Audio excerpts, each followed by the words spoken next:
pour un nouvel épisode des Entrepreneurs du Mansa. Aujourd'hui, l'invité est Lassina Mbamba, PDG de 2ABC.com, l'agence de conseil. Bonjour Lassina Mbamba. Bonjour. Est-ce que tu peux nous parler un peu de toi, de ton parcours?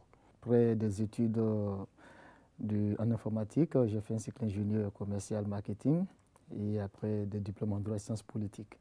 Travaillé au niveau de la Côte d'Ivoire dans les grandes écoles, dans le domaine privé aussi, et travaillé aussi avec l'UNICEF sur les questions qui touchent la problématique de la petite enfance dans l'espace UMOA.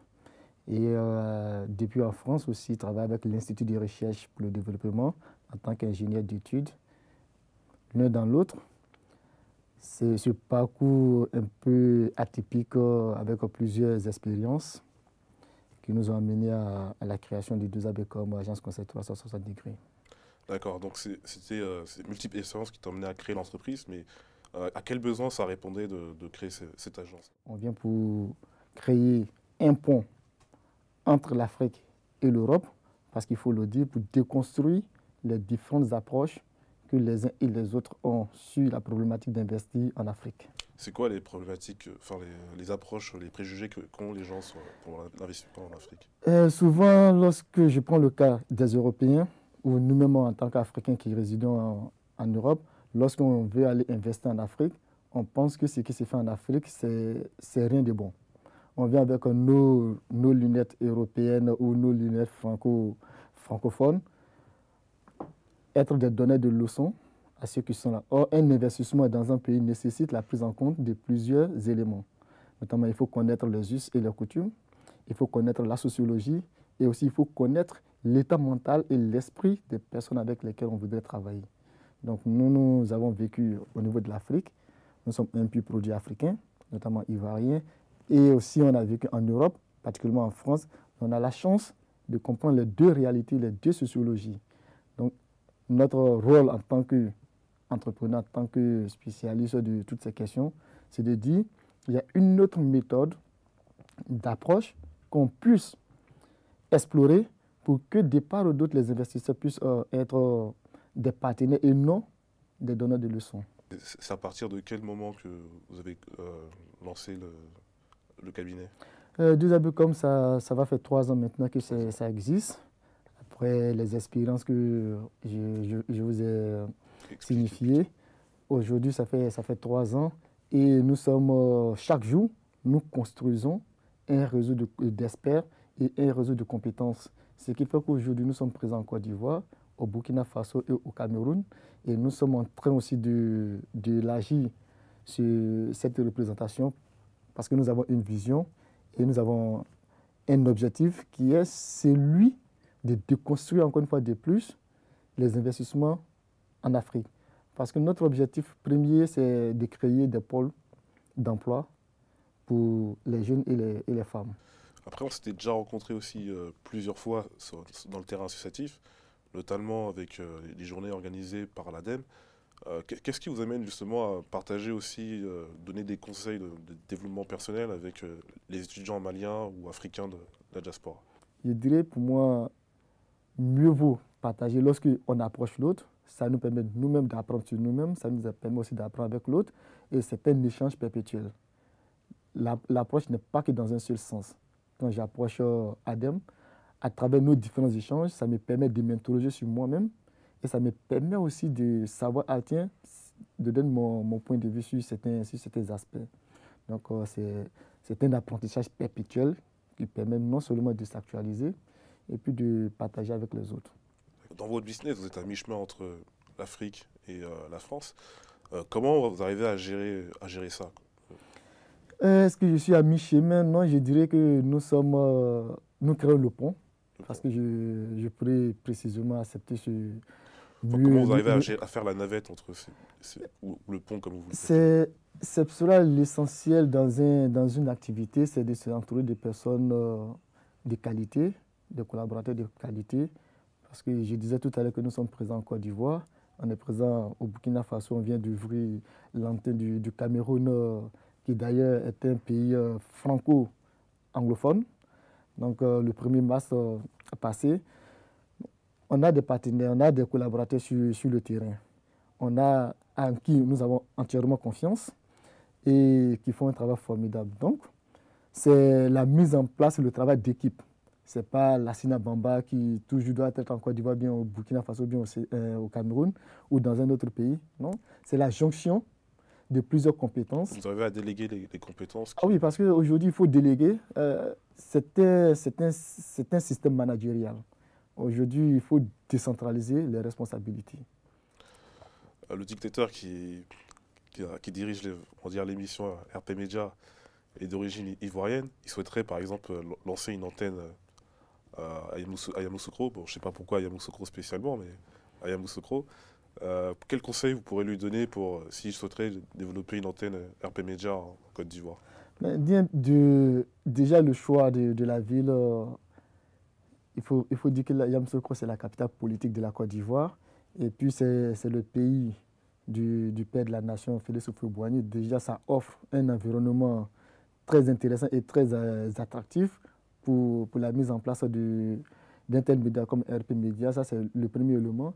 Le deuxième élément, tous les acteurs que nous, on accompagne qui voudraient investir, par exemple, en Côte d'Ivoire, même dans d'autres pays, par expérience, on demande que ça ne soit pas dans la capitale économique. Pour la simple et unique raison que la capitale économique est toujours saturée. En investissant en dehors de la capitale économique, il y a plusieurs aspects. On peut bénéficier de tout ce qui est avantage fiscal, parce que c'est de ça aussi qu'il est question sur des exonérations fiscales sur un certain nombre d'années.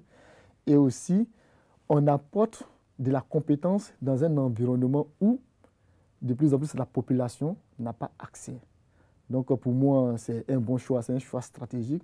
Et le premier conseil que je lui dirais, c'est de commencer déjà par Yamoussoukro, ce qui va lui permettre de faire des économies en termes fiscaux et qui va lui permettre de créer de l'emploi au niveau de Yamoussoukro et aux alentours, que ce soit Béoumi et autres villes qui sont aux alentours. Donc, à ce niveau, nous, on est disposé à lui mettre à disposition toutes les informations qu'il fallait, parce que nous sommes partenaires aussi de RP Média, il faut le dire. Quand nos partenaires veulent s'exporter, on a le devoir de les accompagner. Et peut-être sur la question que je voudrais venir, votre question de dictateur, bon, je ne sais pas ce que vous appelez dictateur. Oui, parce qu'il a une vision, et cette vision doit se décliner dans un ensemble de rigueurs professionnelles. Donc peut-être que c'est la rigueur professionnelle que vous... Non, je chambre un petit peu, c'est tout, mais il est très juste, donc c'est pas un dictateur. Bon, c'est à vous de voir, mais voilà. Ok. Vous avez précisé plusieurs fois que vous voulez apporter quelque chose de nouveau. Est-ce que maintenant, depuis 3 ans, vous rencontrez sur le terrain des personnes qui ont à peu près une posture similaire dans le conseil que la vôtre? Oui, tout le monde. Aujourd'hui, on rencontre beaucoup de personnes qui font les mêmes choses que nous. C'est pour ça que j'ai parlé tout à l'heure notre élément de différenciation. Parce qu'il y a beaucoup de cabinets de conseil et d'accompagnement qui existent. Il y a certains qui sont même en freelance. Il y a certains qui sont en micro-entreprise, puisqu'on nous demande de dire maintenant micro-entreprise au lieu de auto-entrepreneuriat. Il y a plusieurs corps de métier. Mais encore une fois de plus, quel que soit le secteur d'activité, tout dépend de ce que j'apporte de nouveau. Je rencontre plusieurs personnes. Pour nous, ces personnes ou ces entités, personnes physiques ou morales, ne sont pas pour nous forcément des concurrents. Il faut qu'on sorte, on évolue et il faut qu'on aille au-delà de ces considérations de concurrence. Je me dis, pour moi, ce sont des partenaires. Parce qu'il peut arriver sur les volets de conseil qu'il y ait des choses que deux ABCOM ne puissent pas faire. Qu'un cabinet, ça peut être un cabinet de développement personnel, par exemple, de notre frère Babadem, par exemple, qui a un cabinet de développement personnel en coaching. S'il y a des choses que moi, je ne peux pas faire dans mon cabinet, je regarde dans mon réseau et je dis, mais tiens, est-ce que tu peux faire cet élément? S'il peut le faire, automatiquement, je lui file le marché. Donc, il faudrait qu'on s'inscrive dans cette logique, dans cette approche du marché aujourd'hui pour dire ceux qui font les mêmes exercices, le même travail que moi ne sont pas forcément des concurrents, mais des partenaires d'affaires. Maintenant, une dernière question. Où est-ce que vous voyez votre agence dans quelques années dans le futur? Dans quelques années, déjà, notre objectif dans un espace de 5 ans maximum, c'est d'être le cabinet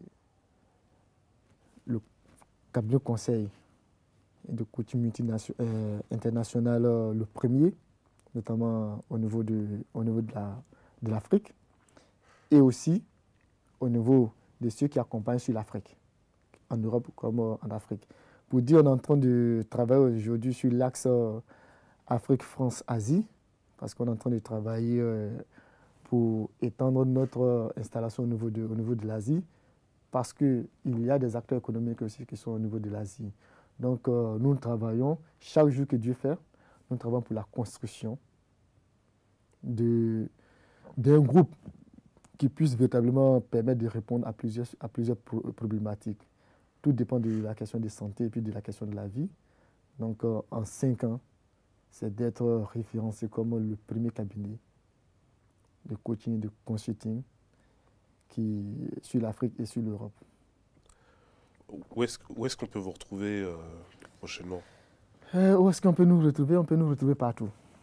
Je vous dis, pour être sans fausse modestie, on peut nous retrouver partout.